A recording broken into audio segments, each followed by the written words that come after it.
कमी लाई जा सके, क्योंकि आप देखिए रिमिटेंसेज हमारी कम हो गई हैं, यानी फॉरेन जो ऑलरेडी 5 महीनों में 2 लाख करोड़ से ज्यादा का जो फॉरेन इन्वेस्टर पैसा लेके जा चुके हैं।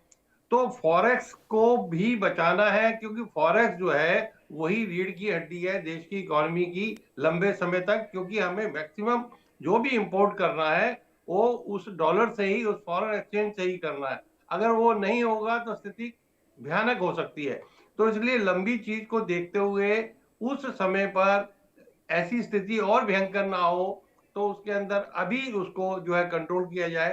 तो मुझे लगता है कि अगर ये जिस तरह से स्टेप्स लिए जा रहे हैं केंद्र सरकार, बाकी स्टेट गवर्नमेंट या ऑफिस के द्वारा, तो हम बहुत सारा चीजों को कर्टेल कर पाएंगे। फॉरेक्स का हमारा जो फॉरेन का एक्सचेंज के द्वारा जो इम्पोर्ट, उसको हम कम कर पाएंगे, तो हम अपने रिजर्व को भी संभाल पाएंगे। और जो महंगाई बढ़नी शुरू हुई है अभी, अगर देखा जाए तो 4% के अंदर है, लेकिन रिजर्व बैंक इस सारे को देखते हुए अगली मीटिंग में उसको रेपो रेट भी बढ़ा सकता है। यानी सब की तरफ से एक्शन मोड में है, लेकिन उसके अंदर आज इस स्थिति को जो है राजनीतिक रूप न लेते हुए हर चीज को समझकर और उसके अंदर सहयोग करेंगे, तो सभी लोग जो है इस अर्थव्यवस्था में आर्थिक दृष्टि से जो है, और वो जो है उनको उसके ऊपर इफेक्ट होने वाला है, यानी उनको कंफर्टेबल जोन में रह पाएंगे, ऐसी मुझे उम्मीद मैं लगती है। समझ गया। और अरुण कुमार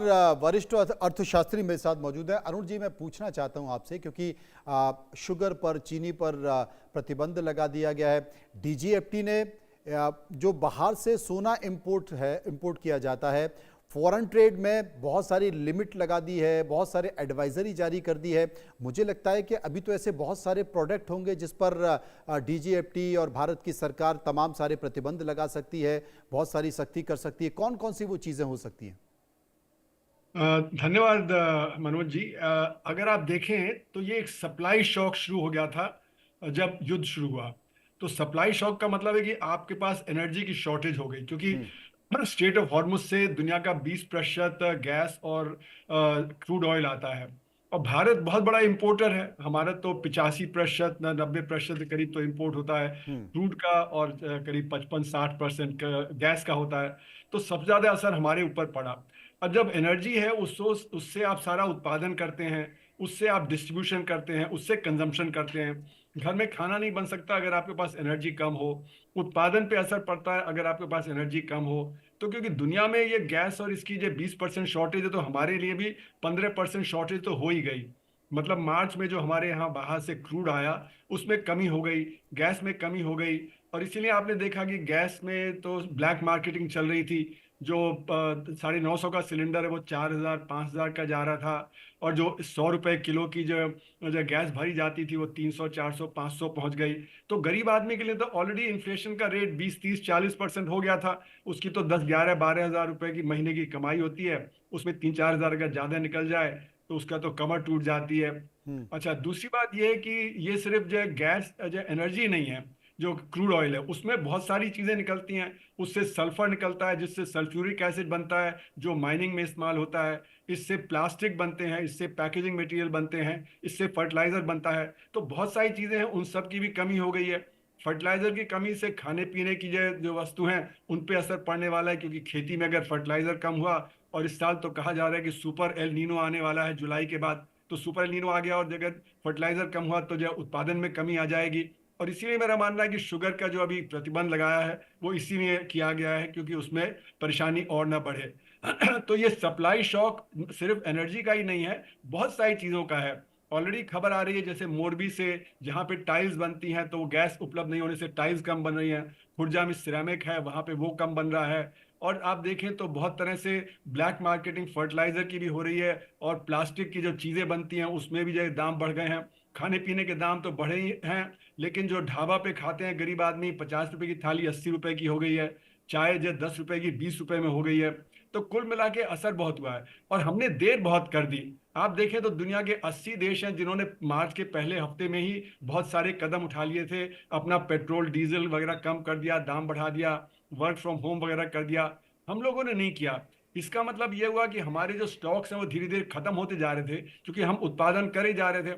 उत्पादन ही नहीं कर रहे थे, हम उसमें से 25% एक्सपोर्ट कर रहे थे। जो हमारी प्राइवेट कंपनियां हैं, रिलायंस हैं, नायरा हैं, वो एक्सपोर्ट कर रहे थे, यानी कि जो हमारा क्रूड हमारे पास था उसका भी इस्तेमाल बाहर हुआ। तो एक तरफ तो कम आ रहा है, दूसरा हम एक्सपोर्ट कर रहे हैं। तो उसकी वजह से मेरा मानना है कि इस समय स्टॉक्स बहुत कम हो गए हैं। सरकार ने अभी बताया नहीं कि कितने कम हो गए हैं, पर मुझे लगता है अब क्राइसिस के पॉइंट पे पहुंच रहे हैं। क्योंकि अगर जो युद्ध अगर कल रुक भी जाता है, अगर स्ट्रेट ऑफ हॉर्मुज खुल भी जाता है, तो 3-4 महीने तक तो सप्लाई बाधित रहेगी। क्योंकि बहुत ज्यादा बॉम्बिंग हुई है यूएई पे, सऊदी अरेबिया पे, इराक पे, कुवैत पे, ईरान पे। तो वो जो तुरंत जो सप्लाई वहां से रिस्टोर नहीं होगी। और पश्चिम जो खाड़ी के देशों से एल्यूमिनियम भी आता है और फर्टिलाइजर भी आता है, वो भी रुका हुआ है। और हमारे एक्सपोर्ट रुक गए, क्योंकि हमारे एक्सपोर्ट 16% जाते हैं वेस्ट एशिया के देशों में। तो वो हमारा एक्सपोर्ट की अर्निंग कम हो गई, इंपोर्ट बढ़ गया, तो उससे हमारा बैलेंस ऑफ पेमेंट बिगड़ गया, रुपए में जबरदस्त गिरावट हो गई, जिससे कि हमारे स्टॉक मार्केट पे असर पड़ा, हमारा जी। पोर्टफोलियो इन्वेस्ट है वो कम हो गया। तो कुल मिला के अगर आप देखें तो सारा मैक्रो हमारा गड़बड़ा गया है। जी। और इसलिए मैं कहता हूँ 73 दिन हमने देर कर दी। 73 दिन पहले हमको ये करना चाहिए था, जैसे बाकी और देशों ने किया था, जिससे कि हमारे क्रूड के स्टॉक बचे रहते। और लिबरलाइज रेमिटेंस स्कीम हमारी जारी है। लिबरलाइज रेमिटेंस स्कीम हमने नहीं रोकी है, अभी हमने एक्सपोर्ट नहीं रोका है, उसको तो तुरंत ही रोक देना चाहिए। क्योंकि लिबरलाइज रेमिटेंस स्कीम में भी 17-18 बिलियन डॉलर का जो लॉस होता है फॉरेन करेंसी का। तो अगर हमारे फॉरेन करेंसी के रिजर्व्स की हमें परेशानी थी, तो लिबरलाइज रेमिटेंस स्कीम भी रोक देनी चाहिए थी। फिर हमको निर्णय कर लेना चाहिए था कि क्या एसेंशियल है, क्या इनएसेंशियल है। अब हमने वो निर्णय करके इनएसेंशियल पे पाबंदी लगाई है। वो अगर हम इनएसेंशियल पे पहले से पाबंदी लगा देते 73 दिन पहले, तो हमारे पास क्रूड के रिजर्व ज्यादा होते और एसेंशियल्स के उत्पादन के हमारे पास ज्यादा क्रूड होता। हम ज्यादा दिन तक ये संभाल सकते थे। और अभी भी हमें 6 महीने 8 महीने की शायद प्लानिंग करनी पड़े, क्योंकि अभी अगर ये स्ट्रेट ऑफ हॉर्मुज नहीं खुलता है 2-3 महीने, और उसके बाद 3-4 महीने और, तो आप देख लीजिए 7-8 महीने की प्लानिंग की जरूरत है। जिसके लिए मुझे लगता है कि अब शायद हमारे पास उतने रिजर्व नहीं है।